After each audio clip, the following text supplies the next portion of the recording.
과거의 영광이 중요한가? 현재의 성취가 중요한가? 이 질문 한마디에 하버드 대강의실이 폭발했습니다. 일본 엘리트 유학생 히라야마는 한국은 우리 덕에 성장한 나라다 라며 코웃음 쳤죠. 그런데 말입니다.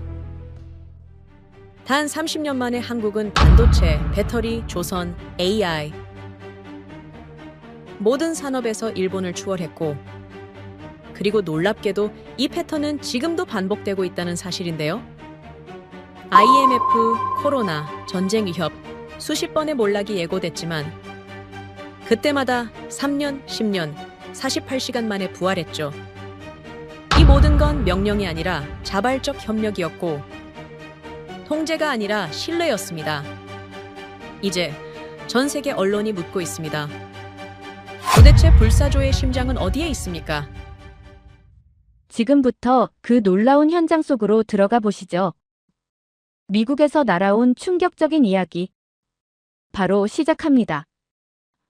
그리고 지금 어디에서 시청하고 계신지 댓글로 남겨주세요. 여러분의 이야기도 듣고 싶습니다. 그 전에 잠깐 1초 만에 누를 수 있는 좋아요 버튼을 꾹 눌러주시면 영상 제작에 큰 힘이 됩니다. 그럼 바로 사연 시작하겠습니다. 123만 명. 여러분, 이 숫자가 뭔지 아시나요? 2007년 12월 영하의 추위 속에서 자발적으로 움직인 사람들의 숫자입니다. 정부가 부른 게 아니에요. 누가 시킨 것도 아니죠. 그날 하버드 강의실에서 그 사진을 봤습니다. 까만 기름으로 뒤덮인 해안가, 하얀 방제복을 입은 수십만 명. 스크린 속에 그 장면이 보였지만 믿지 않았어요. 그런데 말입니다. 이게 시작에 불과했습니다. 안녕하세요. 제 이름은 셀린 스칼렛이라고 합니다. 하버드대 국제정치학을 공부하고 있어요. 얼마 전 들었던 강의가 아직도 생생합니다. 케네디 스쿨 대형 강의실에 200명이 넘는 학생들이 모여 있었고 폴 메디슨 교수님의 특별 강의가 시작되려던 순간이었어요. 강의 제목은 개념적 한계를 붕괴시키는 나라였는데 솔직히 처음엔 별 기대가 없었습니다. 또 유럽이나 미국 사례를 다루는 평범한 강의겠거니 생각했어요. 그런데 교수님이 강단에 오르시며 첫 슬라이드를 띄우는 순간 강의실 전체가 숨을 죽였습니다. 화면엔 끔찍한 광경이 펼쳐졌어요. 까만 기름으로 뒤덮인 해안가가 나타났는데 바다는 온통 검은색이고 모래사장도 석유 범벅이었으며 파도조차 시커멓게 밀려오고 있었습니다. 그 위를 하얀 방제복을 입은 수십만 명의 사람들이 뒤덮고 있었죠.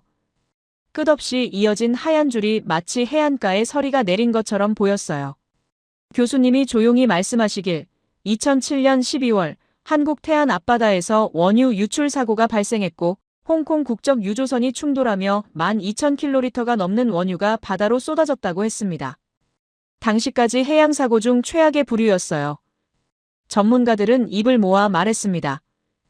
이 바다를 회복시킬 방법은 없으며 자연 정화에만 의존할 경우 빠르면 20년 어쩌면 100년이 걸릴 수도 있다고요. 교수님이 다음 슬라이드로 넘어가시자 더 많은 사람들이 보였는데 줄지어 앉아 기름을 닦아내는 사람들과 삽으로 기름 범벅 모래를 퍼내는 사람들 그리고 바구니에 담아 나르는 사람들이 전부 하얀 방제복을 입고 있었습니다. 이상했어요. 얼굴엔 피로가 가득했지만 표정이 억지로 끌려온 사람 같지 않았고 오히려 무언가를 해내고 있다는 듯한 의지가 느껴졌습니다. 교수님이 말씀을 이어가시며 사고 발생 후 20일 동안 60만 명이 넘는 사람들이 태안으로 몰려왔어요. 송년회를 취소한 회사원들과 가족 단위로 매주 오는 자원봉사자들, 그리고 연락도 없이 혼자 와서 묵묵히 일하고 돌아간 사람들까지 합쳐 총 123만 명이 모였다고 하셨어요. 강의실이 술렁거렸습니다. 옆자리 학생이 작은 목소리로 100만 명 이상이 자발적으로라고 중얼거렸는데 맞아요, 그게 핵심이었습니다. 자발적으로 아무도 부르지 않았어요. 돈을 받는 것도 아니었고요. 그냥 뉴스를 보고 일어나서 태안으로 향했던 겁니다. 교수님이 화면을 바꾸시자 이번엔 더 가까이서 찍은 사진이었습니다. 한 아주머니가 무릎을 꿇고 기름을 닦고 있었고 초등학생쯤 되어 보이는 아이가 함께 작업하고 있었어요. 교수님이 천천히 말씀하시길 제 동생 마크는 CNN 특파원으로 20년간 서울에서 일했으며 이 현장을 직접 취재했다고 하셨습니다. 당시 마크가 교수님께 전화했을 때 이 많은 사람들은 모두 스스로 지원한 자원봉사자 맞다면서 정부가 동원한 거 아니라고 말했는데 그만큼 믿기지 않는 광경이었다고 해요. 이 말을 전하자 순식간에 강의실이 조용해졌고 교수님이 계속 말씀하시며 마크는 현장에서 여러 사람을 인터뷰했는데 서울에서 온 회사원과 부산에서 온 대학생, 그리고 심지어 제주도에서 배를 타고 온 어부도 있었다고 했습니다. 추운 겨울에 왜 왔냐고 물으면 다들 비슷하게 대답했는데 그 대답은 그냥 가야 할 것 같아서였으며 이 두 글자 그냥이라는 단어가 계속 반복되었어요. 의무감이 아니었습니다. 애국심을 과시하려는 것도 아니었어요. 그저 당연한 일이라고 생각했던 겁니다. 교수님이 다음 슬라이드를 띄우시자 복구 이후의 태안 해안가가 나타났어요. 푸른 바다와 깨끗한 모래사장 그리고 파도가 부드럽게 밀려오고 있었습니다. 100년 걸린다던 바다였어요. 그런데 채 10년도 되지 않아 완전히 회복되었습니다. 2017년 태안은 다시 수산물 생산지가 되었고 관광객들이 찾는 아름다운 해변으로 돌아왔어요. 교수님이 조용히 말씀하셨습니다. 123만 명의 무급 배우들이 만들어낸 기적이라고요. 강의실 곳곳에서 작은 탄성이 터져나왔습니다. 하지만 솔직히 말하면 아직 반신반의했어요. 100만 명이 자발적으로 움직였다는 게 정말 가능한 일인지 의심스러웠고 혹시 언론이 과장한 거 아닐까 아니면 정부가 은밀하게 동원한 건 아닐까 하는 생각이 들었습니다. 교수님이 마치 제 생각을 읽으신 듯 말씀하시며 여러분 중에는 의심하는 분들도 계실 거고 100만 명이 자발적으로 움직였다는 게 믿기지 않으실 거라고 하셨어요. 맞습니다. 일반적인 사회이론으로는 설명이 안 됩니다. 하지만 여러분, 이게 시작에 불과합니다. 이건 패턴입니다. 강의실 전체가 숨을 죽이고 교수님을 바라봤어요. 앞으로 펼쳐질 이야기가 궁금해지기 시작했습니다. 교수님이 천천히 걸으시며 말씀하시길 오늘 우리는 함께 이 패턴을 분석할 것이고 왜 이 나라 사람들은 위기가 닥치면 이렇게 움직이는가, 무엇이 이들을 하나로 만드는가, 그리고 이것이 국가 전략과 어떻게 연결되는가를 살펴볼 거라고 하셨어요. 교수님이 강단 중앙에 서서 우리를 천천히 둘러보셨습니다. 제 눈과 마주쳤을 때 미소 지으시면서 말씀하셨어요. 2002년 6월, 한국 전체가 빨갛게 물들었습니다. 교수님이 다음 화면을 띄우시자 강의실 전체가 또 한 번 숨을 죽였어요. 스크린에는 끝없이 펼쳐진 빨간 물결이 보였는데 광화문 도로가 사람들로 가득 메워져 있었고 모두 빨간 티셔츠를 입고 태극기를 흔들며 환호하고 있었습니다. 이건 태안보다 5년 전 이야기였어요. 교수님이 조용히 말씀하셨습니다. 이게 처음이 아닙니다. 화면 속 사람들은 축구를 응원하고 있었는데 단순한 응원이 아니었으며 마치 전국이 하나의 심장으로 뛰는 것 같았다고 하셨어요. 저도 2002년 월드컵은 알고 있었습니다. 한국이 4강에 올랐던 그 대회 말이에요. 하지만 화면 속 광경은 제가 상상했던 것과 완전히 달랐습니다. 거리 전체가 붉은색이었어요. 건물 옥상부터 보도블록까지 사람들로 빽빽하게 들어차 있었고 넓은 차선 도로가 하나의 거대한 응원전으로 변해 있었습니다. 교수님이 다른 사진을 보여주시며 서울뿐만 아니라 부산, 대구, 광주 전국 모든 도시가 똑같았다고 하셨어요. 마크는 20년간 전 세계 굵직한 사건들을 취재했지만 이런 광경은 처음 봤다면서 무슨 스위치가 켜진 것처럼 모든 사람이 하나로 움직이더라고 했습니다. 강의실이 조용했어요. 학생들 모두 화면을 뚫어지게 바라보고 있었습니다. 교수님이 천천히 말씀하시며 당시 한국은 본선에서 단 한 번도 승리한 적 없는 약체였고 아무도 기대하지 않았지만 국민들은 달랐다고 하셨어요. 그런데 말입니다. 교수님의 목소리가 낮아졌어요. 이것도 처음이 아니었습니다. 화면이 바뀌었습니다. 이번에는 또 다른 줄이 보였는데 은행 앞에 길게 늘어선 사람들이었고 가까이 보니 반지 목걸이 금부치들이었습니다. 1998년이었어요. 교수님이 말씀하시길 그해 한국은 IMF 외환위기를 맞았고 국가부도 직전까지 갔으며 해외 빚이 산더미처럼 쌓여 있었다고 합니다. 전문가들은 이구동성으로 말했어요. 이 빚을 갚으려면 최소 20년은 걸릴 거라고요. 그런데 한국 국민들은 달랐습니다. 금모으기 운동이 시작되었어요. 정부가 시킨 게 아니었습니다. 한 방송사의 제안으로 시작되었는데 국민들이 자발적으로 참여했고 할머니들은 평생 아껴왔던 금반지를 내놓았으며 신혼부부는 결혼반지를 꺼내들고 은행으로 향했습니다. 교수님이 화면을 바꾸시자 더 많은 사진들이 나타났는데 줄이 끝없이 이어져 있었고 어떤 곳은 몇 시간씩 기다려야 했지만 아무도 불평하지 않았어요. 참여한 사람이 얼마나 되는지 아십니까? 교수님이 물으셨습니다. 350만 명입니다. 모은 금이 227톤이었고 당시 금액으로 약 2조 원이었으며 이건 단순한 기부가 아니라 나라를 살리겠다는 집단적 결단이었습니다. 할아버지들은 6.25 때도 이겨냈는데 이번에도 이긴다며 금을 내놓았고 젊은 세대들은 우리가 다시 일어서야 한다며 동참했어요. 결과가 어땠을까요? 교수님이 조용히 물으셨습니다. 전문가들이 20년 걸린다던 외채 상환을 단 3년 8개월 만에 끝냈습니다. 1998년 위기가 시작되었고 2002년 IMF 관리 체제를 완전히 졸업했어요. 세계 경제사에서 유례없는 일이었으며 해외 언론들은 이걸 뭐라고 불렀는지 아십니까? 기적이라고 불렀습니다. 하지만 교수님은 고개를 저으셨어요. 이건 기적이 아니라고 하셨습니다. 이건 패턴입니다. 1998년 금 모으기, 2002년 월드컵 응원, 2007년 태안 기름 제거 여러분 보이지 않습니까? 이 나라 사람들은 위기가 오면 똑같이 움직입니다. 아무도 부르지 않았는데 스스로 일어나고 누가 시키지 않았는데 하나로 뭉치며 불가능하다던 일들을 해내버립니다. 교수님이 강단 앞으로 걸어오시며 말씀하셨어요. 제 동생 마크는 20년간 한국에서 살면서 이 패턴을 계속 목격했다고 합니다. 처음엔 우연이라고 생각했고 두 번째는 운이 좋았다고 여겼지만 세 번째, 네 번째를 보고 나서 깨달았대요. 이건 우연이 아니라 이 나라 사람들 안에 프로그램된 무언가라고요. 강의실이 술렁거렸습니다. 옆자리 학생이 작게 말했어요. 프로그램된 거라니 무슨 뜻이지? 맞아요. 저도 궁금했습니다. 도대체 무엇이 이들을 그렇게 만드는 걸까요? 교수님이 우리를 바라보시며 천천히 말씀하셨습니다. 그게 바로 오늘 우리가 풀어야 할 질문입니다. 일반 사회 이론으로는 설명이 안 됩니다. 경제학으로도 정치학으로도 답이 나오지 않아요. 개인의 합리적 선택 이론으로 보면 금을 내놓는 게 비합리적이고 집단행동의 무임승차 이론으로 보면 100만 명이 자발적으로 모이는 게 불가능하며 게임 이론으로 분석하면 모두가 협력하는 건 최악의 선택입니다. 하지만 한국에서는 이 모든 이론이 무너집니다. 교수님이 다시 화면을 바꾸셨어요. 이번엔 세 장의 사진이 나란히 놓였는데 1998년 은행 앞줄, 2002년 광화문 빨간 물결, 2007년 태안 하얀 방제복이 함께 보였습니다. 교수님이 조용히 말씀하셨어요. 여러분, 이게 우연일까요? 아니면 이 나라만의 독특한 무언가일까요? 제 심장이 빠르게 뛰었습니다. 이건 단순한 역사 이야기가 아니었어요. 뭔가 훨씬 더 깊은 무언가가 숨어 있었고 교수님은 그걸 우리에게 보여주려 하고 있었습니다. 강의실 전체가 숨죽이며 다음 말을 기다렸어요. 교수님이 천천히 걸으시며 마지막으로 말씀하셨습니다.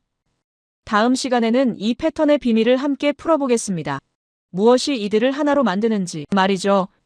교수님이 칠판 앞으로 걸어가셨습니다. 분필을 들고 천천히 그림을 그리기 시작하셨는데 왼쪽에 정부라고 쓰시고 오른쪽에 국민이라고 쓰신 다음 그 사이에 양방향 화살표를 그리셨어요. 강의실이 조용했습니다. 모두 칠판을 응시하며 교수님의 다음 말을 기다렸어요. 교수님이 돌아서시며 물으셨습니다. 왜 한국만 이게 가능할까요? 왜 다른 나라에서는 100만 명이 자발적으로 모이지 않을까요? 여러분, 답은 여기 있습니다. 교수님이 화살표를 가리키시며 양방향 신뢰라고 하셨어요. 정부는 국민을 포기하지 않고 국민은 정부를 신뢰하며 이 두 방향의 신뢰가 만나면 불가능이 가능으로 바뀝니다. 그때였어요. 강의실 중간쯤에서 손이 올라갔습니다. 일본에서 온 유학생 히라야마였는데 국제정치학 전공에서 꽤 날카로운 질문으로 유명한 학생이었어요. 교수님이 고개를 끄덕이시며 말씀하라고 하셨습니다. 히라야마가 일어서서 말했어요. 교수님, 죄송하지만 동의하기 어렵습니다. 제가 가져온 자료를 보시면 한국의 금 모으기 운동은 정부 주도였고 언론이 대대적으로 홍보했으며 사회적 압력이 작용했다는 증거가 있습니다. 그의 목소리는 자신감이 넘쳤고 손에는 출력된 자료들이 들려 있었어요. 강의실이 술렁거렸습니다. 히라야마가 계속 말을 이어갔는데 일본 학계에서 분석한 바에 따르면 한국의 집단 행동은 자발성보다는 사회적 동조 압력에 의한 것이며 개인의 자유의지라기보다는 집단주의 문화의 강제성이 작용한 결과라고 했어요. 그는 태안기름 유출 사건도 마찬가지라면서 정부가 기업들에게 직원 동원을 요청했다는 일본 언론 보도를 언급했습니다. 교수님은 조용히 듣고 계셨어요. 히라야마가 말을 마치자 교수님이 천천히 고개를 끄덕이시며 좋은 지적이라고 하셨습니다. 그리고 질문하셨어요. 그렇다면 히라야마 학생 한 가지 묻겠는데 태안기름 유출 때 정부가 기업의 동원을 요청했다면 왜 제주도에서 배를 타고 온 어부가 있었을까요? 왜 가족 단위로 매주 찾아온 자원봉사자들이 있었을까요? 히라야마가 잠시 머뭇거렸습니다. 그래도 사회적 압력이 있었을 거라고 답했는데 목소리가 조금 낮아진 게 느껴졌어요. 교수님이 다시 물으셨습니다. 그렇다면 제 동생 마크가 인터뷰한 사람들은 어떻게 설명하시겠습니까? 그들은 모두 뉴스를 보고 그냥 가야 할 것 같아서 왔다고 답했는데 말이죠. 누가 감시하지도 않았고 나중에 확인하지도 않았으며 그저 자신의 의지로 움직였습니다. 강의실이 조용해졌습니다. 교수님이 칠판으로 돌아가시며 말씀하셨어요. 히라야마 학생의 지적은 사실 매우 중요합니다. 왜냐하면 서구사회 이론으로는 정말 설명이 안 되기 때문이죠.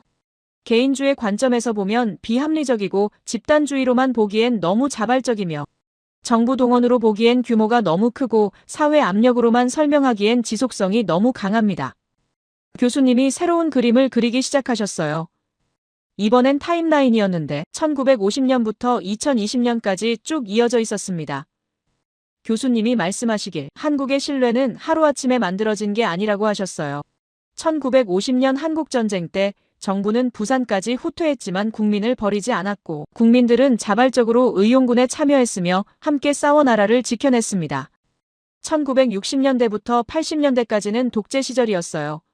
하지만 그 시기에도 정부는 경제개발에 집중했고 국민들은 산업 현장에서 땀 흘렸으며 함께 한강의 기적을 만들어냈습니다.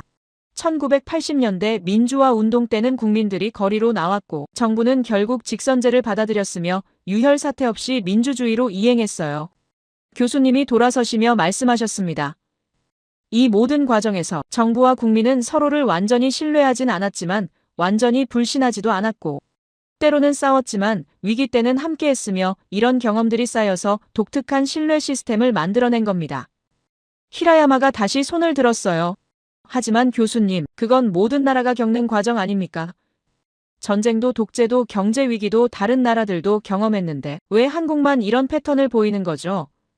그의 목소리엔 여전히 회의가 담겨 있었습니다.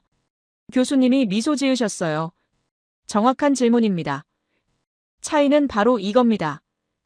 교수님이 칠판의 화살표를 다시 가리키시며 한국 정부는 위기 때마다 국민을 포기하지 않았고 국민들은 그걸 기억했으며 그래서 다음 위기 때 또 나섰고 정부는 또 배신하지 않았으며 이게 반복되면서 신뢰가 쌓인 겁니다.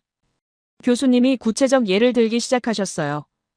IMF 때 한국 정부는 공무원 월급을 삭감했지만 공무원들을 대량 해고하지 않았고 대신 모두가 조금씩 고통을 나눴으며 국민들은 그걸 봤습니다. 월드컵 때는 어땠습니까? 정부가 국민들에게 거리로 나오라고 강제했나요? 아닙니다. 국민들이 스스로 광화문으로 넓은 차선 도로로 쏟아져 나왔고 정부는 그들의 안전을 지키는 데 집중했으며 함께 사강 신화를 만들어냈어요. 태안기름 유출 때는 더 명확했습니다.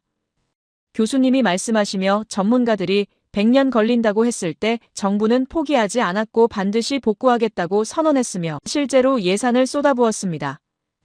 123만 명의 자원봉사자들이 찾아왔을 때 정부는 그들을 전폭 지원했고 숙소를 마련했으며 식사를 제공했고 안전장비를 나눠줬어요.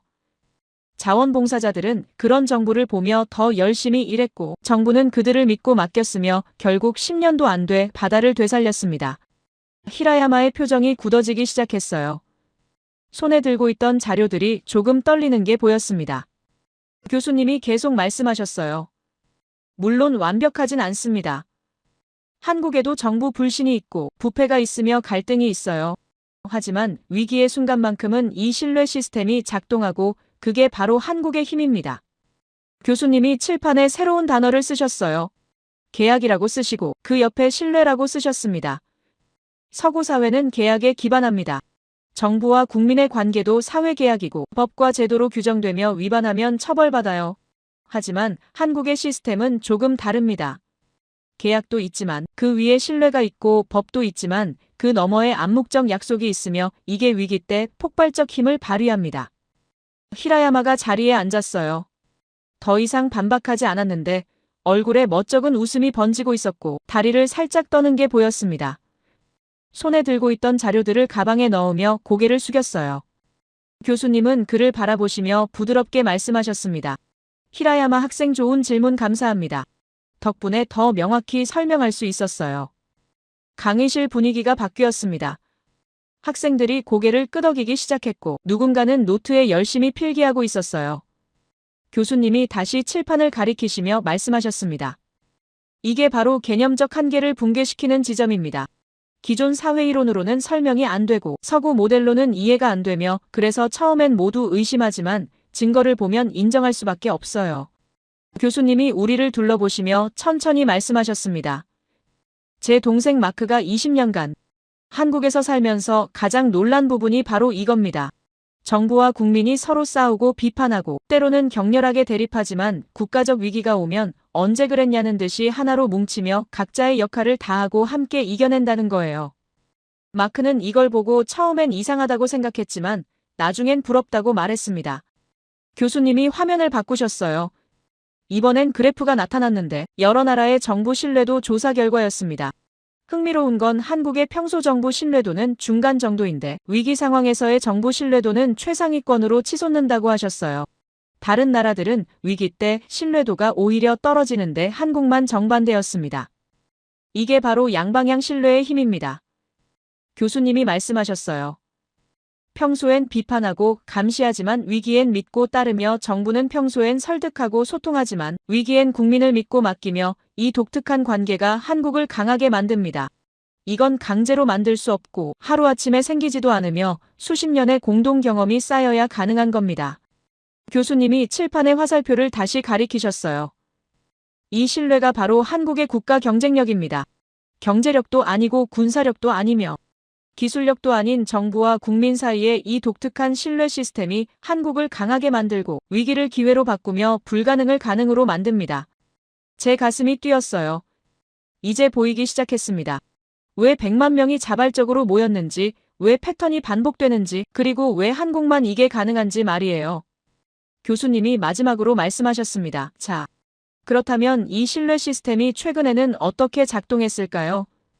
2020년 전 세계를 강타한 위기 속에서 한국은 또 어떤 모습을 보여줬을까요? 교수님이 다음 슬라이드를 띄우셨습니다. 2020년이라는 숫자가 화면에 크게 나타났어요. 강의실이 조용해졌습니다. 모두 최근 일을 떠올리는 듯 했어요. 교수님이 천천히 말씀하셨습니다. 2020년 2월 제 동생이 또 전화를 했습니다. 형 또 시작됐어. 또 그 패턴이야. 마크의 목소리엔 놀라움과 감탄이 섞여 있었다고 해요. 전 세계가 패닉에 빠졌던 때였습니다. 화면에 각국의 뉴스 장면들이 지나갔는데 텅 빈 마트 선반과 사재기하는 사람들, 그리고 혼란스러운 병원 풍경이 보였어요. 미국에서는 화장지를 사려고 싸우는 사람들이 있었고 유럽에서는 마스크 값이 10배 이상으로 뛰었으며 선진국이라 불리던 나라들이 속수무책으로 무너지고 있었습니다. 교수님이 화면을 바꾸셨어요. 이번엔 한국의 모습이었는데 완전히 달랐습니다. 차에 탄 채로 검사받는 사람들이 보였고 의료진이 체계적으로 움직이고 있었어요. 교수님이 말씀하시길 이게 드라이브스루 선별진 요소라고 하셨습니다.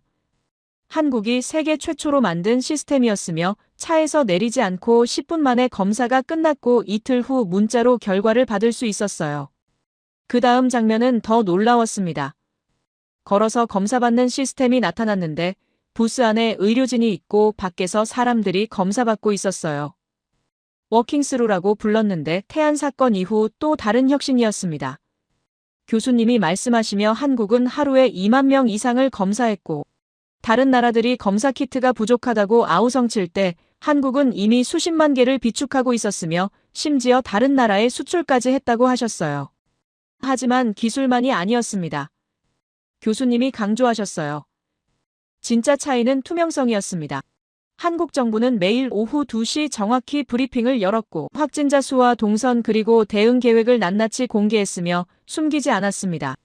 앱으로 확진자 동선을 실시간으로 확인할 수 있었고 가까운 선별진 요소 위치도 바로 찾을 수 있었어요. 국민들의 반응이 중요했습니다. 교수님이 화면을 바꾸시며 한국 거리 풍경을 보여주셨는데 놀라운 점은 모두 마스크를 쓰고 있었다는 거예요. 강제가 아니었습니다. 정부가 명령하지 않았지만 국민들이 자발적으로 착용했으며 이유는 간단했습니다. 나를 위해서가 아니라 우리를 위해서였어요. 내가 혹시 감염됐을지 모르니 다른 사람을 보호하기 위해 쓰는 거였고 가족을 지키기 위해서였으며 이웃을 생각하는 마음이었습니다. 교수님이 말씀하시길 마크가 길거리에서 인터뷰를 했는데 한 할머니가 이렇게 말했다고 해요. 나 하나쯤이야 하면 안 되지. 우리 손주들 생각하면 이 정도는 해야지. 또 다른 직장인은 불편하지만 옆 사람 생각하면 당연한 거 아니냐고 답했으며 대학생은 내가 젊어서 안 아플 수 있어도 할머니 할아버지들한테 옮기면 안 되잖아요 라고 말했습니다. 흥미로운 건 그 이후였어요. 교수님이 미소 지으시며 말씀하셨습니다. 코로나가 진정된 후에도 한국 사람들은 마스크를 계속 쓰고 다니는 문화가 조금씩 남았는데 특히 겨울에 추우면 마스크를 하고 다니면 얼굴이 따뜻해진다는 걸 발견했다고 해요. 실용적인 민족답게 위기 대응 도구를 일상의 편리함으로도 활용하게 된 거죠. 강의실에 작은 웃음이 번졌습니다. 교수님이 다시 진지한 표정으로 돌아오셨어요. 하지만 이게 단순히 문화의 차이일까요? 아닙니다. 이건 신뢰의 차이입니다. 정부가 투명하게 정보를 공개하니 국민들이 믿었고 국민들이 자발적으로 협조하니 정부가 강제할 필요가 없었으며 서로 믿고 맡기니까 시스템이 작동했습니다. 다른 나라에서는 정부가 정보를 숨기니 국민이 불신했고 국민이 따르지 않으니 정부가 강제했으며 강제하니까 반발이 생기고 결국 시스템이 무너졌어요. 교수님이 외신 반응 영상을 틀기 시작하셨습니다. 캐나다 공영방송이 먼저 나왔는데 앵커가 이렇게 말했어요. 이제 한국은 최초의 세계 국가입니다. 한국의 대응은 전 세계가 배워야 할 모델이며 이건 단순히 기술이 아니라 시민의식과 정부 역량의 결합이라고 했습니다. CNN 화면으로 바뀌었어요. 미국 의료 전문가가 출연해서 말했습니다. 한국의 의료 시스템은 우리와 다른 레벨에 있으며 그들은 투명성과 신뢰로 위기를 관리하고 우리는 혼란과 불신으로 위기를 키웠다고 했어요. BBC는 한국의 드라이브스루를 소개하며 혁신적이라고 평가했고 스페인 언론은 한국의 앱 기술을 주목하며 따라 배워야 한다고 보도했습니다. 가장 인상적인 건 중국 네티즌 반응이었어요. 교수님이 댓글 캡처 화면을 보여주셨는데 한국은 민주주의가 갈 수 있는 최고의 것을 보여줬다. 한국은 정치적 논쟁에 휩쓸리지 않고 방법을 찾았으며 국민을 생각했다. 우리는 한국을 배워야 한다. 처음으로 한국이 진짜 선진국이라고 느껴졌다는 댓글들이 줄을 이었습니다. 교수님이 화면을 끄시고 우리를 바라보셨어요. 여러분, 이게 바로 실시간 증명입니다. 태아는 과거 사례고 월드컵과 금 모으기는 역사적 사건이지만 코로나는 여러분도 경험한 현재의 일이며 전 세계가 같은 위기를 겪었는데 결과는 완전히 달랐습니다. 왜 그랬을까요? 교수님이 천천히 걸으시며 말씀하셨습니다. 오늘날 한국뿐만 아니라 대부분의 나라 사람들이 이런 생각을 갖고 있습니다. 나라가 망하면 안 된다. 기술이 무너지면 안 된다. 꾸준히 성장해야 한다는 마음 말이에요. 물론 누구든 갖고 있는 생각이지만 차이는 이겁니다. 한국이라는 나라는 이 생각의 뿌리가 되었고 실제로 행동으로 옮겼으며 결과를 만들어냈습니다. 강의실이 숨죽였습니다.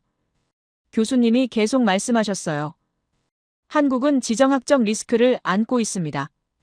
북쪽에는 핵무기를 가진 북한이 있고 서쪽에는 거대한 중국, 동쪽에는 경제 강국, 일본 그리고 멀리 태평양 너머에는 미국이 있어요.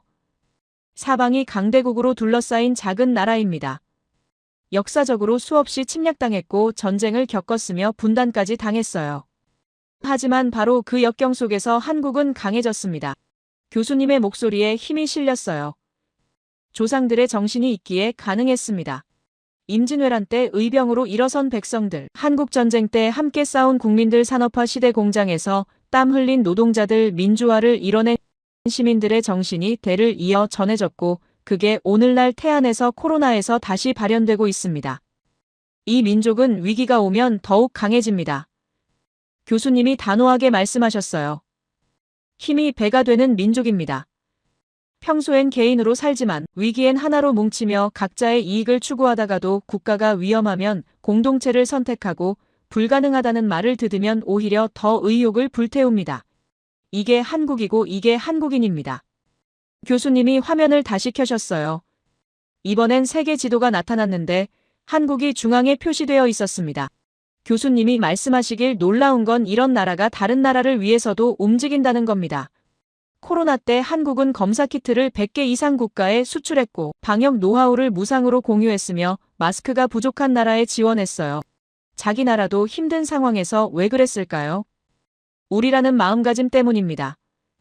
교수님이 조용히 말씀하셨어요. 한국 사람들은 태안에서 배웠습니다. 우리가 함께하면 불가능이 가능해진다는 걸요. 그리고 그 우리는 한국만이 아니라 세계로 확장될 수 있다고 믿었습니다. 진심을 다해 도왔고 조건 없이 나눴으며 이게 결국 한국의 국제적 위상을 높였어요. 여기서 중요한 전환이 일어납니다. 교수님이 말씀하시며 내부의 단결력이 외부의 영향력으로 바뀌는 순간입니다. 한국은 작은 나라지만 목소리는 작지 않습니다.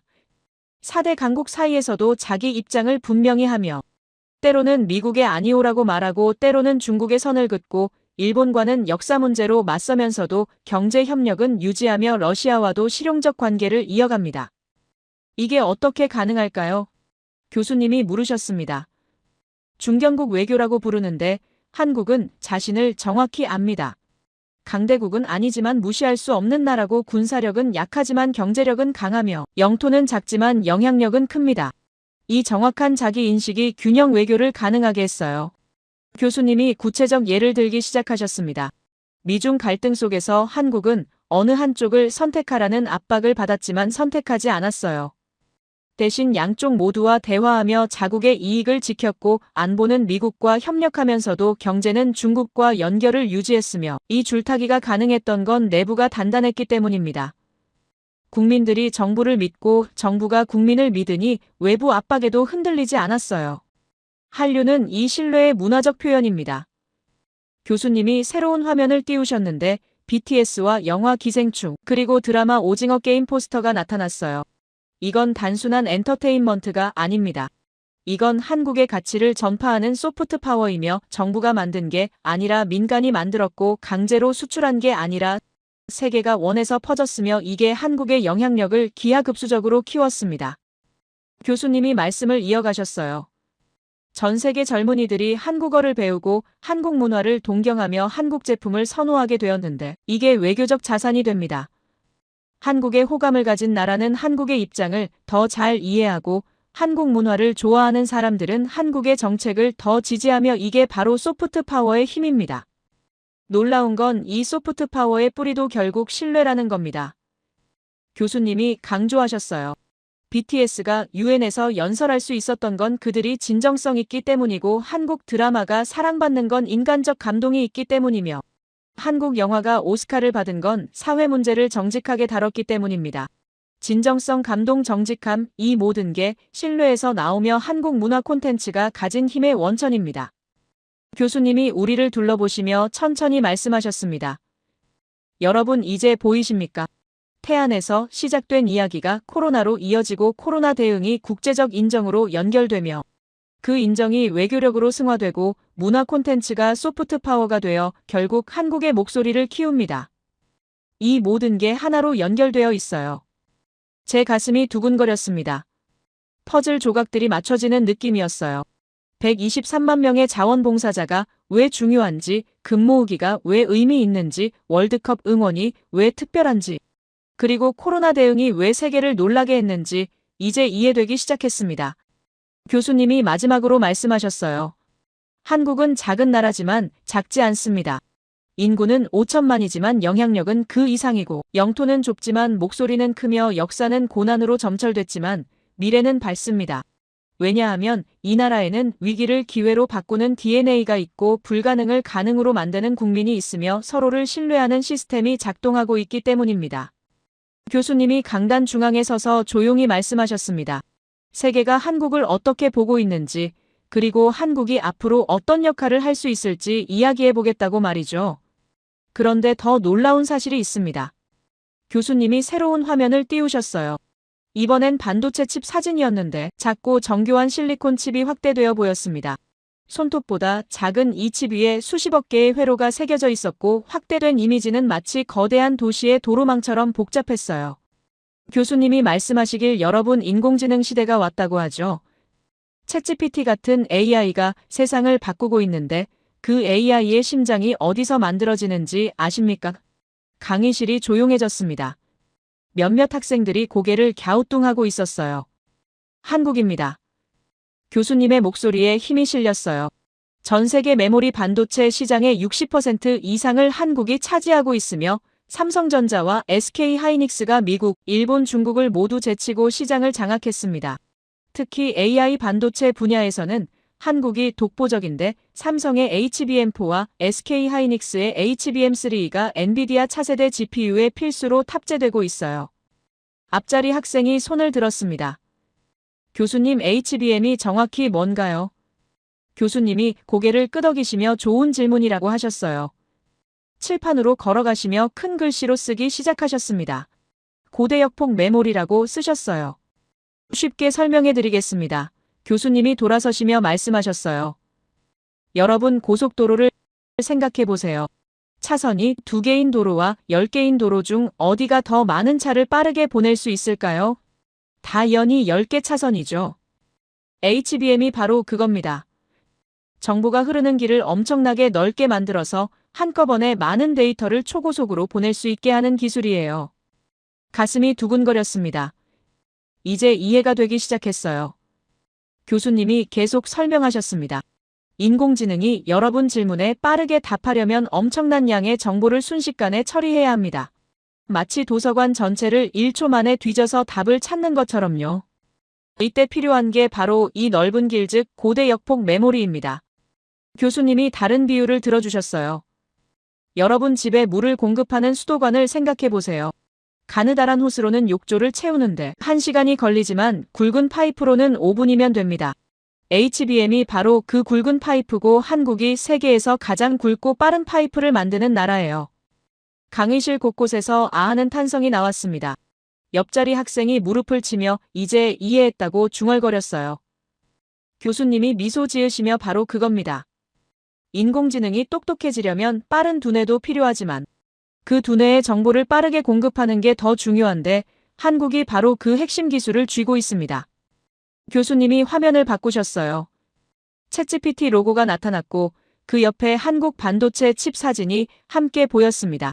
교수님이 말씀하시길 챗GPT가 여러분 질문에 바로 답할 수 있는 건 이 칩 덕분이고 자율주행차가 순간적으로 판단할 수 있는 것도 이 기술 덕분이며 의료 AI가 엑스레이 사진을 빠르게 분석하는 것도 이 칩이 있어서 가능합니다. 세계 최고의 AI 기업들이 모두 한국 반도체 없이는 작동할 수 없어요. 교수님이 강조하셨습니다. 구글도 마이크로소프트도 메타도 아마존도 모두 한국산 HBM을 기다리고 있으며 주문이 밀려서 2년치 물량이 이미 다 팔렸고 가격을 올려도 사겠다고 줄을 서 있습니다. 가슴이 벅차올랐어요. 한국이 이렇게 중요한 기술을 가지고 있다니. 교수님이 다음 화면을 띄우시자 그래프가 나타났는데 세계 HBM 시장 점유율이었습니다. SK 하이닉스가 50%, 삼성전자가 40%였고 나머지 10%를 다른 모든 나라가 나눠 갖고 있었어요. 강의실이 숨을 죽였습니다. 교수님이 천천히 말씀하시며 이게 무슨 의미인지 아십니까? AI 시대의 주도권을 한국이 쥐고 있다는 뜻입니다. 미국이 인공지능 소프트웨어를 개발해도 중국이 슈퍼컴퓨터를 만들어도 일본이 로봇을 만들어도 결국 한국에 이 칩이 없으면 제대로 작동하지 않아요. 한 학생이 놀란 표정으로 물었습니다. 그럼 한국이 안 팔면 어떻게 되나요? 교수님이 진지한 표정으로 답하셨어요. 세계 AI 산업이 멈춥니다. 그만큼 중요한 기술이고 그만큼 한국의 위상이 높아진 겁니다. 교수님이 다시 설명을 이어가셨습니다. 10년 전만 해도 상황이 달랐어요. 그때 한국은 단순히 메모리를 대량으로 만드는 나라였고 값싸게 공급하는 역할이었으며 기술은 미국이나 일본이 앞서 있었습니다. 하지만 한국 기업들은 포기하지 않았어요. 삼성과 SK 하이닉스는 연구 개발에 천문학적 금액을 투자했고 최고의 인재들을 모았으며 밤낮 없이 연구했습니다. 실패를 거듭했지만 계속 도전했고 불가능하다던 기술을 하나씩 구현해냈으며 결국 세계 최고 수준에 도달했어요. 미국 기술 매체 와이어드는 이렇게 썼습니다. 교수님이 기사를 인용하셨어요. 세계가 인공지능을 이야기할 때 그 기반에는 항상 K-반도체가 있다. 한국 없이는 AI 혁명도 없다. 이 문장이 화면에 크게 떠올랐고 강의실이 조용해졌습니다. 교수님이 천천히 걸으시며 말씀하셨어요. 지금은 AI의 심장을 만드는 나라가 되었으며 이건 단순히 기술력만의 결과가 아닙니다. 끊임없는 혁신에 대한 의지, 실패에도 다시 일어서는 회복력, 그리고 불가능을 가능으로 만드는 한국인의 DNA가 만들어낸 결과예요. 옆자리 학생이 작게 말했습니다. 대단하다. 맞아요. 정말 대단했습니다. 전쟁의 폐허에서 일어난 나라가 이제는 AI 시대를 이끌고 있다니 믿기지 않았지만 모든 게 사실이었어요. 그런데 더 있습니다. 교수님이 미소 지으시며 다음 화면을 띄우셨어요. 이번엔 로켓 발사 장면이었는데 거대한 불기둥과 함께 하늘로 치솟는 로켓이 보였습니다. 누리호라고 쓰여 있었어요. 교수님이 말씀하셨습니다. 2025년 한국형 발사체 누리호가 세 번째 성공적인 궤도 진입에 성공했습니다. 강의실이 술렁거렸습니다. 교수님이 계속 말씀하시며 이게 왜 중요한지 설명해 드리겠습니다. 자국 기술로 인공위성을 우주에 쏘아 올릴 수 있는 나라는 전 세계에 단 7개국뿐이에요. 미국, 러시아, 중국, 유럽연합, 일본, 인도, 그리고 한국입니다. 한국은 이제 우주 독립국 반열에 올랐으며 나사 유럽우주국, 일본 우주항공연구개발기구와 어깨를 나란히 하고 있어요. 그때였습니다. 히라야마가 다시 손을 들었어요. 강의실이 약간 긴장했습니다. 앞서 논쟁에서 밀렸던 그가 또 무슨 말을 할지 궁금했어요. 교수님이 고개를 끄덕이시며 말씀하라고 하셨습니다. 히라야마가 일어서서 말했습니다. 교수님, 죄송하지만 우주기술에서 일본이 훨씬 앞서 있습니다. 일본은 1970년 오스미 위성을 쏘아 올렸고 하야부사 탐사선으로 소행성 샘플을 가져왔으며 최근에는 달 착륙에도 성공했어요. 한국은 이제 막 시작한 단계 아닙니까? 그의 목소리에 자신감이 돌아와 있었습니다. 히라야마가 계속 말을 이었어요. 그리고 솔직히 한국의 경제 발전도 일본의 도움이 컸습니다. 전후 일본이 기술을 이전해줬고 자본을 투자했으며 시장을 열어줬어요. 일본 없었으면 한국의 산업화도 없었을 겁니다. 더군다나 일본은 지금도 G7 국가로서 세계 경제의 중심에 있지 않습니까? 수치적으로 봐도 일본 경제 규모가 한국의 거의 3배입니다. 강의실이 조용해졌습니다. 몇몇 학생들이 고개를 끄덕이고 있었어요. 일리 있는 말처럼 들렸습니다. 하지만 교수님은 차분한 표정이었습니다. 천천히 고개를 끄덕이시며 히라야마 학생, 좋은 지적입니다. 사실을 나열하셨어요. 그리고 질문하셨습니다. 하지만 한 가지 묻겠습니다. 교수님이 조용히 말씀하셨어요. 1970년과 2025년 중 어느 쪽이 더 중요할까요? 과거의 영광일까요? 아니면 현재의 성취일까요? 히라야마가 잠시 멈칫했습니다. 교수님이 새로운 화면을 띄우셨어요. 일본과 한국의 우주 예산 그래프였습니다. 흥미로운 건 최근 10년간 한국의 우주 예산이 기하급수적으로 증가한 반면 일본은 정체되어 있었다는 거예요. 교수님이 말씀하셨습니다. 일본이 먼저 시작한 건 맞습니다. 하지만 한국의 속도를 보십시오. 일본은 오스미 위성 발사까지 20년 걸렸고 한국은 독자 기술 발사체 개발을 시작한 지 15년 만에 성공했습니다. 교수님이 강조하셨어요. 일본이 하야부사로 소행성 샘플을 가져오는 동안 한국은 달 궤도선 다누리를 보냈고 2027년에는 달 착륙을 계획하고 있으며 2030년대에는 화성 탐사를 목표로 하고 있어요. 더 중요한 건 이겁니다. 교수님이 다른 그래프를 보여주셨어요. 우주 산업 성장률이었는데 한국이 압도적으로 높았습니다.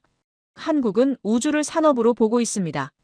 단순히 국가 위신이 아니라 미래 먹거리로 접근하고 있으며 민간 기업들이 적극 참여하고 있고 스타트업들이 우후죽순 생겨나고 있어요. 교수님이 히라야마를 바라보시며 말씀하셨습니다. 그리고 기술 이전 말씀하셨죠. 맞습니다. 일본이 도움을 줬어요. 하지만 그게 전부일까요? 교수님이 화면을 바꾸시며 한국의 산업 발전 연표를 보여주셨습니다. 1960년대 일본의 기술 이전으로 시작했지만 1970년대에는 독자 기술 개발을 시작했고 1980년대에는 일본을 추격하기 시작했으며 1990년대에는 일부 분야에서 따라잡았고 2000년대에는 추월하기 시작했습니다. 교수님이 강조하셨어요. 반도체, 디스플레이, 조선 배터리 이 모든 분야에서 한국이 일본을 넘어섰습니다. 히라야마의 얼굴이 굳어지기 시작했어요. 교수님이 계속 말씀하셨습니다. 히라야마 학생 G7 말씀하셨죠? 맞습니다. 일본은 G7 국가입니다. 하지만 G7이 뭔가요? 과거의 클럽입니다. 교수님이 단호하게 말씀하셨어요. 2차 세계대전 이후 경제를 재건한 선진국들의 모임이고 지금은 중국과 인도가 경제 규모로 멤버를 넘어섰지만 정치적 이유로 못 들어가고 있어요. 경제 규모 말씀하셨습니다. 교수님이 새로운 데이터를 보여주셨어요. 명목 GDP로는 일본이 크지만 구매력 기준으로는 격차가 크게 줄었고 1인당 국민소득은 한국이 거의 따라잡았으며 최근 10년간 성장률은 한국이 압도적으로 높았습니다. 더 중요한 건 미래 산업에서의 경쟁력인데 반도체, 배터리, 바이오, AI 모든 분야에서 한국이 일본보다 빠르게 움직이고 있어요. 교수님이 결정적인 데이터를 보여주셨습니다. 기업 시가총액 순위였어요. 삼성전자 1개 기업의 시가총액이 일본 최대 기업인 도요타보다 높았고 SK하이닉스는 일본의 모든 반도체 기업을 합친 것보다 가치가 높았습니다. 교수님이 조용히 말씀하셨어요. 시장은 거짓말하지 않습니다. 투자자들은 미래를 봅니다. 히라야마가 입술을 깨물었습니다. 손이 떨리는 게 보였어요. 교수님이 부드럽게 말씀하셨습니다. 히라야마 학생 일본을 폄하하려는 게 아닙니다. 일본은 위대한 나라고 뛰어난 기술을 가지고 있으며 여전히 강국입니다. 하지만 돌이켜보면 한국이 더 놀라운 겁니다. 왜냐하면 한국은 일본보다 30년 늦게 시작했고 자원도 없었으며 전쟁으로 모든 게 파괴됐기 때문입니다. 교수님이 강조하셨어요. 그런데도 따라잡았고 일부 분야에서는 추월했으며 속도는 더 빠릅니다. 이게 바로 한국의 저력입니다. 히라야마가 천천히 앉았습니다. 더 이상 반박하지 않았어요. 고개를 숙이고 노트에 뭔가를 적기 시작했는데 손이 여전히 떨리고 있었습니다. 교수님은 그를 따뜻하게 바라보시며 말씀하셨어요. 좋은 질문 감사합니다. 덕분에 더 명확히 비교할 수 있었어요. 강의실 분위기가 완전히 바뀌었습니다. 학생들이 서로 눈빛을 교환하며 놀라워하고 있었어요. 누군가 작게 와 하고 탄성을 냈습니다. 교수님이 다시 누리호 사진으로 돌아가셨습니다. 한국은 이제 우주 독립국 반열에 올랐으며 나사 유럽 우주국, 일본 우주항공연구개발기구와 어깨를 나란히 하고 있습니다. 그리고 속도를 보면 곧 그들을 추월할 가능성도 있어요. 화면이 바뀌며 인공위성 사진이 나타났습니다. 아리랑 7호였는데 지구 궤도를 도는 모습이 보였어요. 교수님이 말씀하시길 한국이 독자 기술로 만든 이 위성은 세계 최고 수준의 해상도를 자랑하며 지구 관측을 하고 있다고 합니다. 10년 전만 해도 한국은 위성 이미지를 다른 나라에서 빌려봐야 했는데 지금은 위성을 만들어 수출하는 나라가 되었어요. 미국 우주 전문 매체 스페이스 뉴스는 이렇게 평가했습니다. 교수님이 인용하셨어요.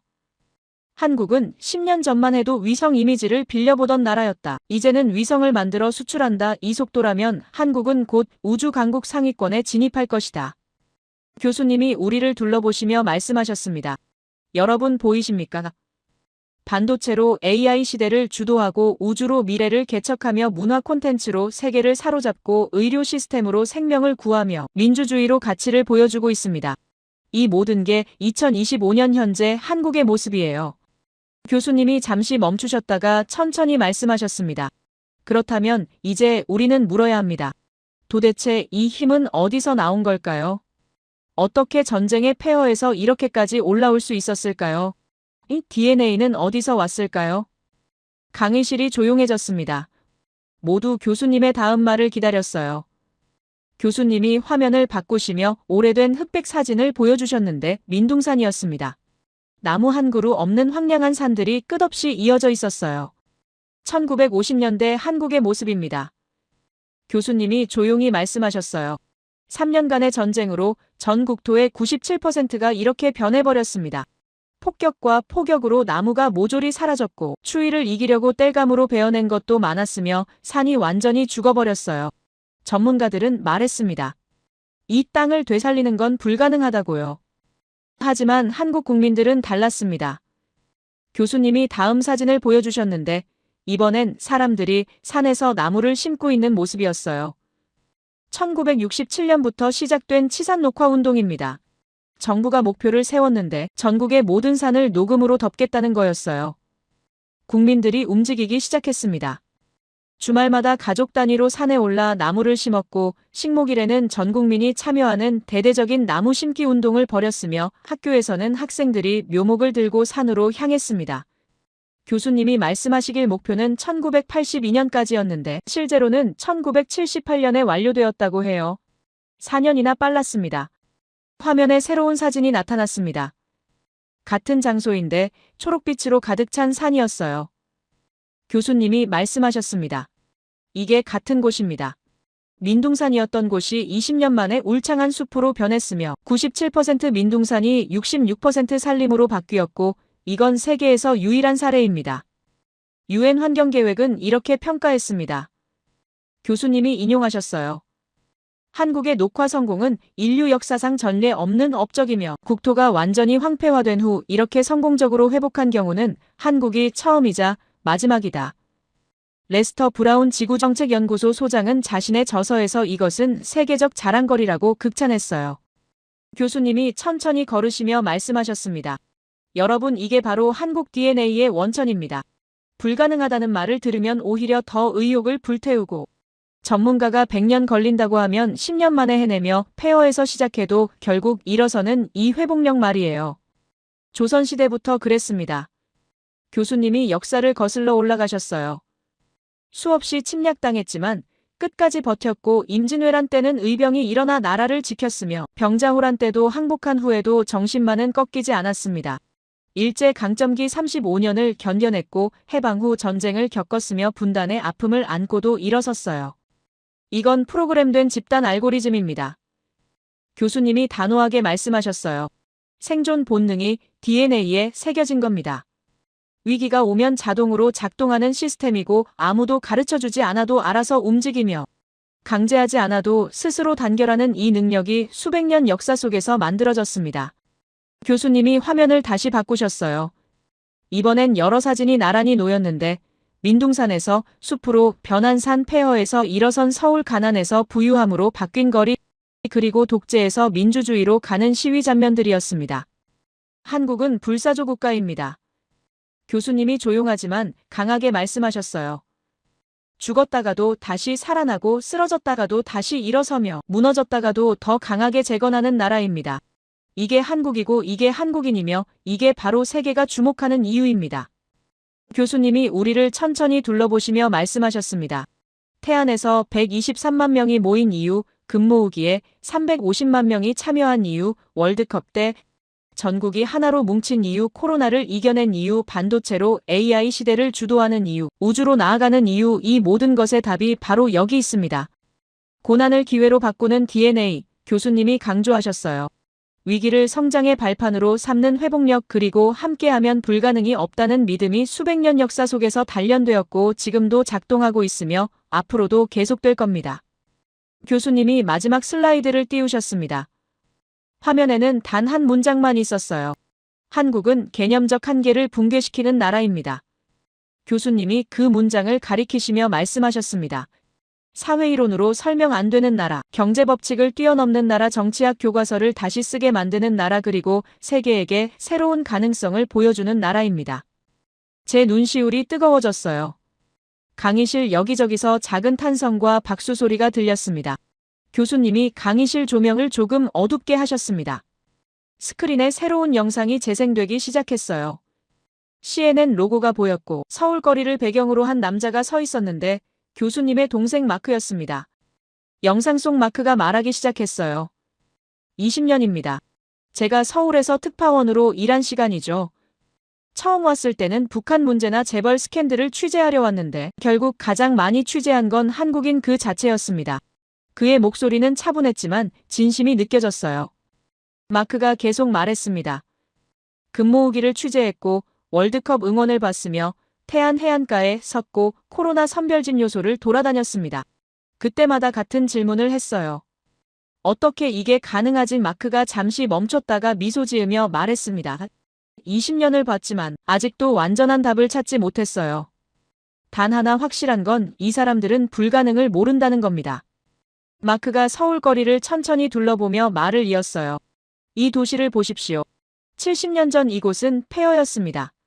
건물이라곤 찾아볼 수 없었고 사람들은 굶주렸으며 미래가 보이지 않았어요.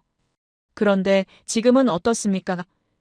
세계 12위 경제대국이고 기술 강국이며 문화 수출국입니다. 이게 한 세대 만에 일어난 일이에요. 마크의 표정이 진지해졌습니다. 취재하면서 깨달은 게 있는데 한국의 힘은 돈이나 기술이 아니라 사람입니다. 위기가 오면 100만 명이 움직이고 나라가 힘들면 금을 내놓으며 응원이 필요하면 거리를 메우고 바다가 오염되면 달려가서 닦아내는 이 사람들이 진짜 힘이에요.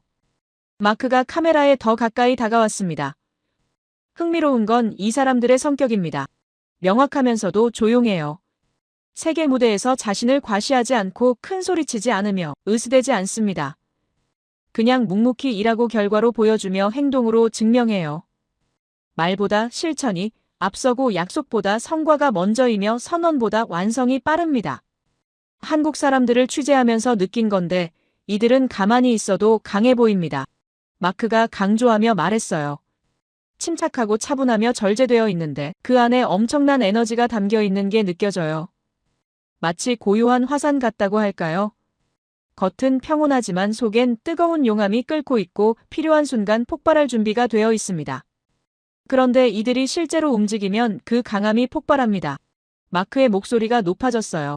태안에서 봤습니다. 123만 명이 일제히 움직이는 걸요. 금 모으기 때도 봤어요. 350만 명이 은행 앞에 줄 서는 걸요. 월드컵 때도 목격했습니다. 전국이 하나의 심장으로 뛰는 걸요. 조용하던 사람들이 일단 움직이면 그 힘이 어마어마합니다. 마크가 화면 밖을 바라보며 생각에 잠긴 듯 말했어요. 20년 동안 여러 나라를 취재했지만 한국만큼 독특한 곳은 없었습니다. 미국 사람들은 개인주의가 강하고 유럽 사람들은 복지에 익숙하며 중국 사람들은 정부 통제에 길들여져 있어요. 하지만 한국은 다릅니다. 개인의 자유를 존중하면서도 공동체를 위해 움직이고 정부를 비판하면서도 국가적 위기엔 협력하며 경쟁하면서도 함께 성장합니다. 가장 인상 깊었던 건 이들의 가치관이었어요. 마크가 천천히 말했습니다. 한국 사람들은 알고 있습니다. 나라가 있어야 국민이 있다는 걸요. 개인이 아무리 성공해도 국가가 무너지면 의미 없고 가족이 아무리 부유해도 사회가 혼란하면 행복할 수 없으며 기업이 아무리 크더라도 나라가 약하면 보호받을 수 없다는 걸 역사로 배웠습니다. 그래서 이들은 움직입니다.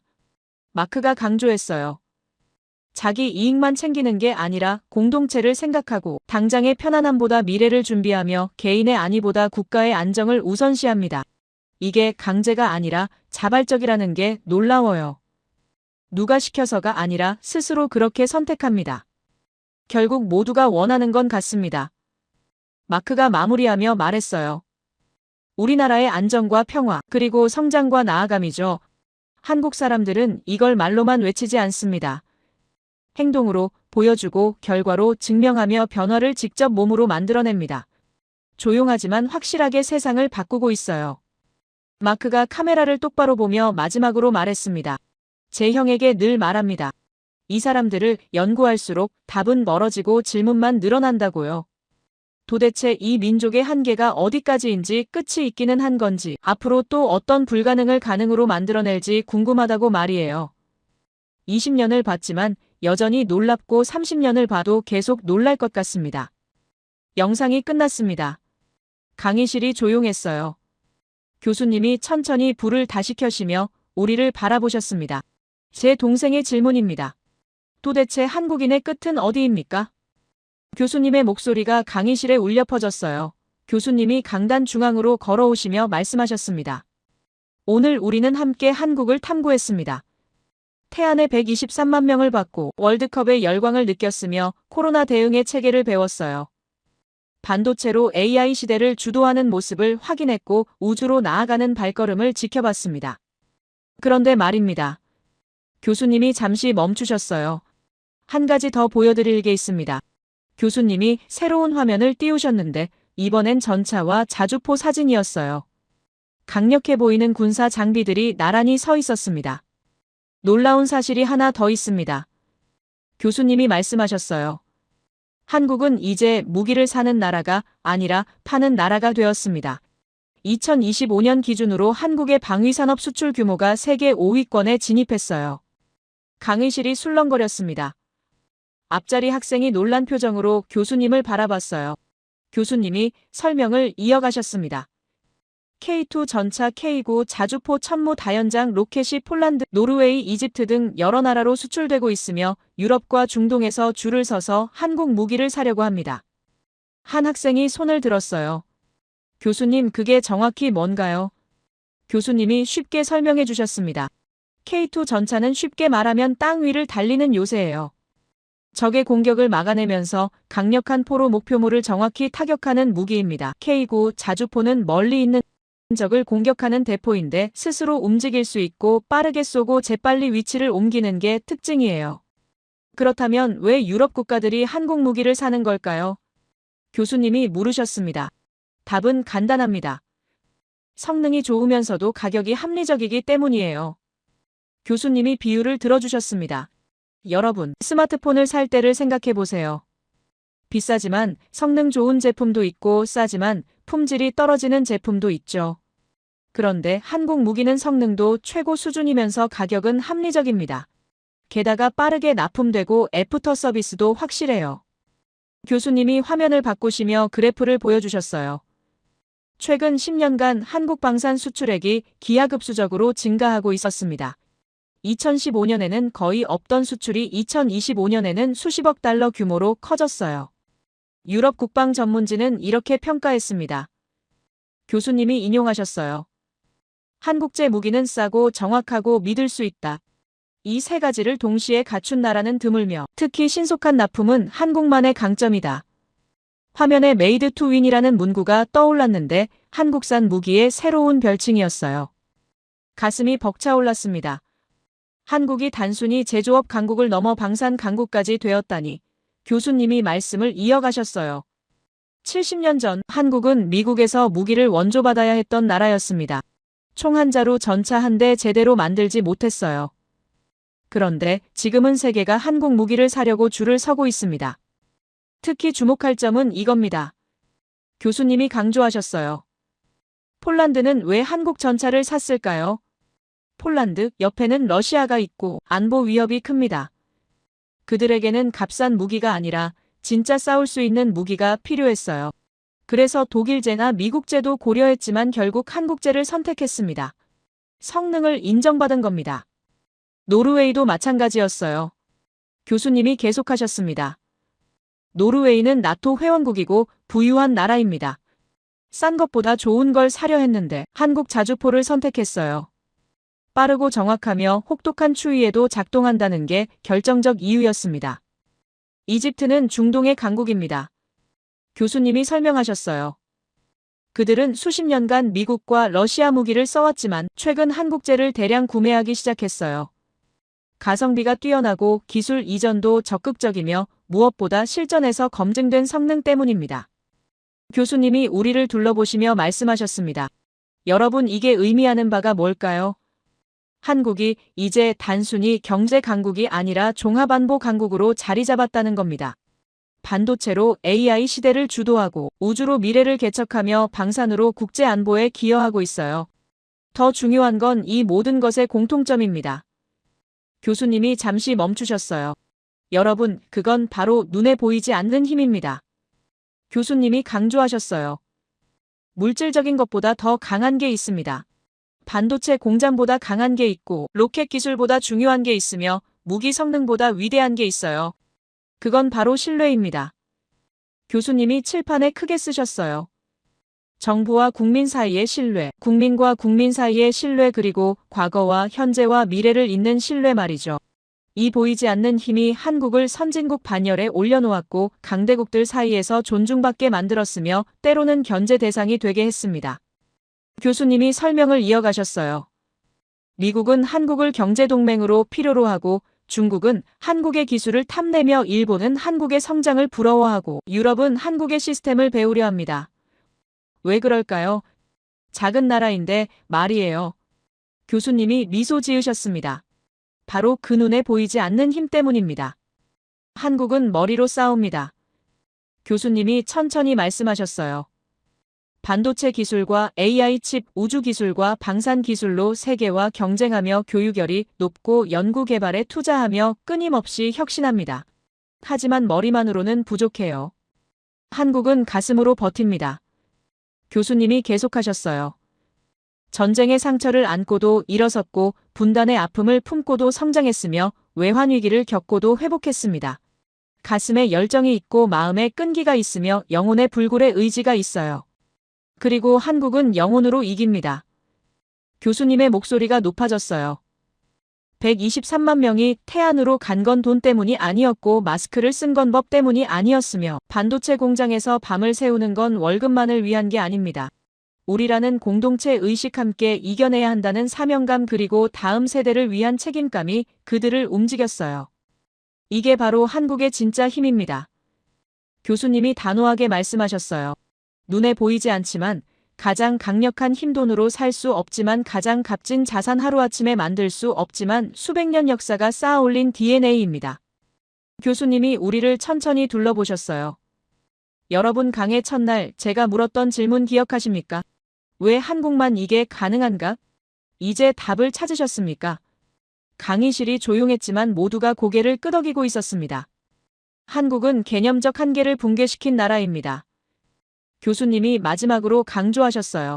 사회이론이 불가능하다던 걸 가능하게 만들었고 경제법칙이 안 된다던 걸 이뤄냈으며 정치학이 설명 못하는 결과를 보여줬습니다. 작은 나라가 강대국 사이에서 목소리를 내고 자원 없는 나라가 기술 강국이 되었으며 분단국이 문화 수출국으로 우뚝 섰어요. 이 모든 게 바로 그 눈에 보이지 않는 힘 덕분입니다.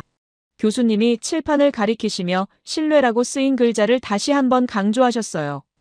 이 힘이 있기에 한국은 선진국이 되었고 이 힘이 있기에 강대국들이 견제하며 이 힘이 있기에 세계가 부러워합니다.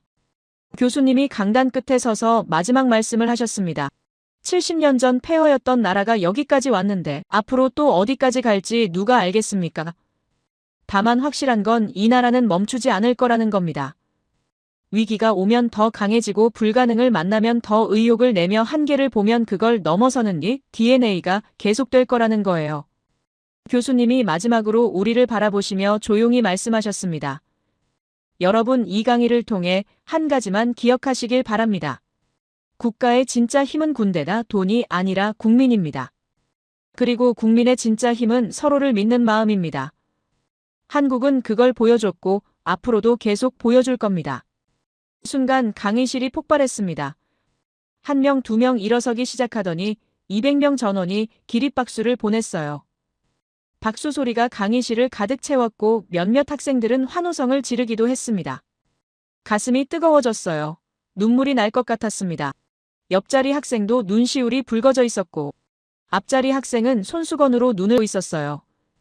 히라야마도 일어나서 박수를 치고 있었는데 그의 눈빛이 완전히 달라져 있었습니다. 더 이상 회의적이거나 방어적이지 않았어요. 진심으로 감동받은 표정이었습니다. 교수님이 미소 지으시며 손을 흔들고 강의실을 나가셨습니다. 박수는 한참 동안 계속되었어요. 학생들이 하나둘 자리를 뜨기 시작했지만 여전히 몇몇은 남아서 이야기를 나누고 있었습니다. 다음 날 교수님 연구실을 찾아갔습니다. 문을 두드리자 들어오라는 목소리가 들렸어요. 교수님 논문 주제를 정했습니다. 한국의 사회적 신뢰 시스템이 국가 경쟁력에 미치는 영향에 대해 쓰고 싶어요. 교수님이 환하게 웃으시며 고개를 끄덕이셨습니다. 좋은 주제라고 하시며 자료를 추천해 주셨어요. 이번 강의가 제 인생을 바꿨습니다. 한국이라는 나라를 새롭게 보게 되었고 국가와 국민의 관계를 다시 생각하게 되었으며 눈에 보이지 않는 힘의 중요성을 깨닫게 되었어요. 진짜 강한 나라는 무기가 많은 나라가 아니라 국민이 서로를 믿는 나라라는 걸 배웠습니다. 제 이야기를 끝까지 들어주셔서 감사합니다. 모두 안녕히 계세요. 오늘의 사연 어떻게 들으셨나요? 작은 나라가 세상의 무시 속에서도 포기하지 않고 다시 일어서는 모습 참 놀랍지 않나요? 힘들 때마다 서로를 믿고 함께 버텨낸 그 마음이 결국 지금의 자리를 만들었구나 하는 생각이 듭니다. 결국 나라는 시스템이 아니라 사람의 의지로 움직이는 게 아닐까요? 지금도 어딘가에서 또 다른 도전이 시작되고 있을지도 모르겠네요.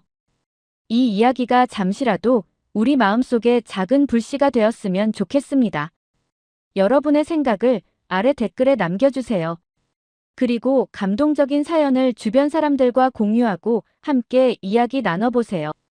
마지막으로 1초밖에 걸리지 않는 구독과 좋아요, 알림 설정은 영상 제작에 큰 힘이 됩니다. 지금까지 감동을 담아 여러분께 진심을 전하는 감동담기였습니다. 오늘 하루도 행복한 하루 보내세요.